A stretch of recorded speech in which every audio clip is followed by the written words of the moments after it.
मैं अयोध्या से आप सभी लोगों का सादर प्रणाम करता हूं। आप सभी लोगों को सादर प्रणाम करता हूं और आप सभी लोगों का मैं स्वागत भी करता हूं। आज शिव महापुराण जी की कथा के क्रम में आज विद्येश्वर संहिता का आज 8वां अध्याय है, 8वां अध्याय। इस अध्याय का नाम है बाबा भैरवनाथ की उत्पत्ति और ब्रह्मा के मुख का बद्ध और ब्रह्मा को यहीं से अपूज्य कर दिया गया। ये उस समय की कथा है जो कल मैंने आप लोगों को सुनाया था 7वें अध्याय में, कि जब कि ब्रह्मा विष्णु दोनों लोगों ने शिवलिंग के आदि और अंत का पता लगाने के लिए जब गए थे तो केतकी का फूल के सहारे ब्रह्मा जी ने मिथ्या बात अर्थात झूठ बोला था, जो शंकर भगवान जी को बहुत खराब लग गया था, जिस कारण शंकर भगवान ने उनको दंड देने का मन बना लिया था। तो उसी के आगे की ये कथा का क्रम है। 8वां अध्याय विद्येश्वर संहिता का बाबा भैरवनाथ की उत्पत्ति, उसके बाद ब्रह्मा जी के 5वें मुख का बद्ध और आज से ही ब्रह्मा जी को अपूज्य कर दिया गया। इस कथा का वर्णन श्री नंदिकेश्वर भगवान अर्थात नंदी भगवान ने किया था। नंदी भगवान ने बताया कि देवादिदेव महादेव ने ब्रह्मा के घमंड को चूर करने के लिए उन्होंने अपने भवों के मध्य भाग से भैरवाख्यम भूरो मध्याद ब्रह्मदर्प जिंघासया एक अद्भुत भयानक भैरव पुरुष की सृष्टि किया। शंकर भगवान ने अपने दोनों भवों के मध्य से एक अद्भुत एक भयानक भैरव पुरुष की सृष्टि की। इस भयानक पुरुष उस युद्ध स्थल जहाँ पे ब्रह्मा विष्णु जी युद्ध कर रहे थे में अपने स्वामी शिव जी को जाकर नमस्कार करते हैं भैरव जी, और शंकर भगवान से कहते हैं कि हे प्रभु, मेरे लायक कौन सी सेवा है, मैं कौन सा कार्य करूं, शीघ्र ही आज्ञा प्रदान करिए। तब शंकर भगवान थोड़ा सा क्रोधित होकर कहते हैं, वत्स योयम विधि साक्षात् जगतामाद्य दैवतम नून मर्चस्य खड्गेन तिग्मेन जौसा परम। शंकर भगवान कहते हैं भैरव से, हे वत्स, ये जो ब्रह्मा है, जो इस जगत का साक्षात देवता है, इसकी इस लपलपाती तलवार से इसकी पूजा करो। शिव जी की आज्ञा पाते ही भैरवनाथ जी ने एक हाथ से ब्रह्मा का केश पकड़ा अर्थात बाल पकड़ा और उनकी असत्य भाषी 5वां सिर, मतलब उन्होंने 5वें सिर से ही असत्य बात बोला था, उसको उस लपलपाती तलवार से भैरव बाबा ने काट दिया। और शेष सिरों को जब काटना चाहा था तब ब्रह्मा भूषण वस्त्र माला उत्तरी त्याग कर बिखरे हुए केशों और थरथर कांपते हुए भैरवनाथ जी के चरणों पर गिर पड़े थे।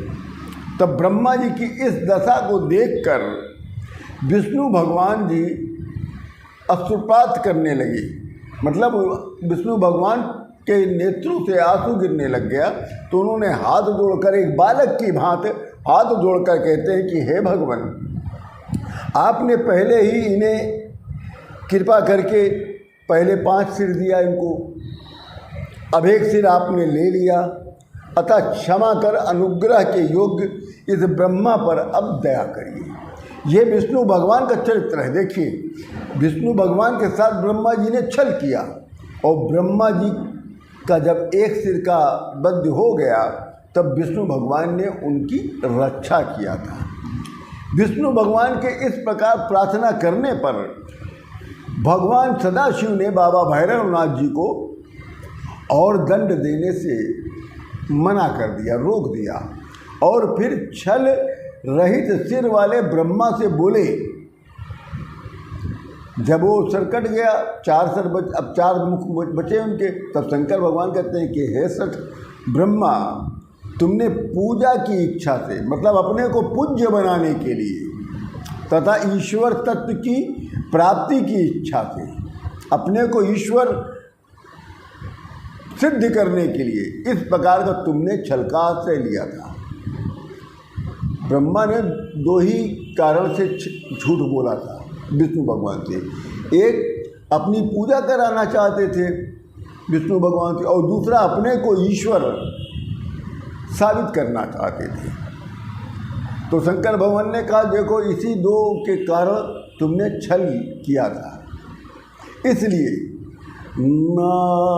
नातस्ते सत्कृति लोके भूयाते स्थानोत्सवादिकम।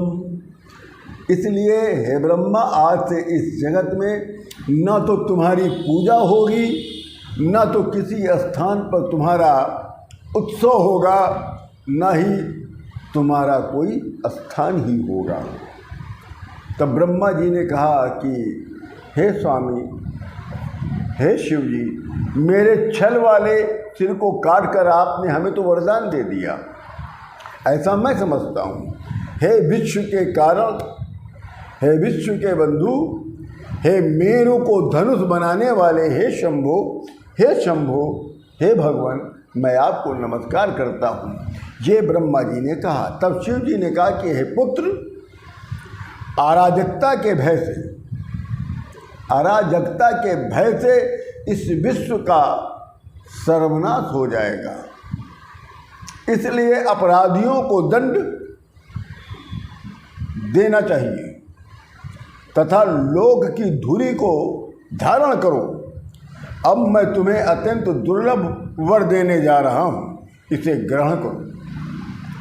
तब शंकर भगवान ने ब्रह्मा को वरदान देने के लिए कहा कि निष्फल स्तोदृते यज्ञ सांगस्य स दक्षिणा अथाह देवा केतवम केतकम कूट साक्षिणम। आज से अग्निहोत्र, स्मार्त क्रम तथा स्रोत एवं स्मार्त यज्ञों के तुम ही गुरु होगे, अर्थात ब्रह्मा जी गुरु होंगे। दान और दक्षिणा सहित यज्ञ भी तुम्हारे बिना पूर्ण नहीं होंगे। जिसमें तुम्हारा स्थान नहीं है वो यज्ञ अपूर्ण निष्फल होगा। इस प्रकार का वरदान शंकर भगवान ने ब्रह्मा जी को दिया और कहा कि हे दुष्ट असत्य भाषिन केतिक। अब केतकी को, जो केतकी का फूल था जिसने ब्रह्मा जी के लिए झूठ बोला था, अब उससे कह रहे हैं शंकर भगवान कि हे दुष्ट केतिक, असत्य भाषित केतिक, अब तू शीघ्र यहाँ से भाग जा। अब तुम्हारे पुष्प से मेरी पूजा नहीं होगी। तभी से शंकर भगवान की पूजा में केतकी के फूल को निषेध कर दिया गया, वर्जित कर दिया गया। ममापि प्रेम ते पुष्पे मा भूत पूजा सुतः परम। मेरा तुमसे प्रेम का विच्छेद हो गया है। शिव जी के कहते ही समस्त देवगण केतकी से दूर भागने लगे। केतकी को तो केवल शिव जी ने निकाला, अब सभी देवता भी निकालने लगे। तब केतकी कहती है शंकर भगवान से कि हे नाथ, आपको मेरा बारंबार नमस्कार है। आज आपकी आज्ञा से तो मेरा ये जीवन पूरा व्यर्थ हो गया। हे नाथ, मेरे पापों को आप तो दूर कीजिए, आप तो पापों को का नाश करने वाले हैं। मेरा जन्म सफल कर दीजिए महाराज। ज्ञानाज्ञान कितम पापम नाशयते उते स्मृति।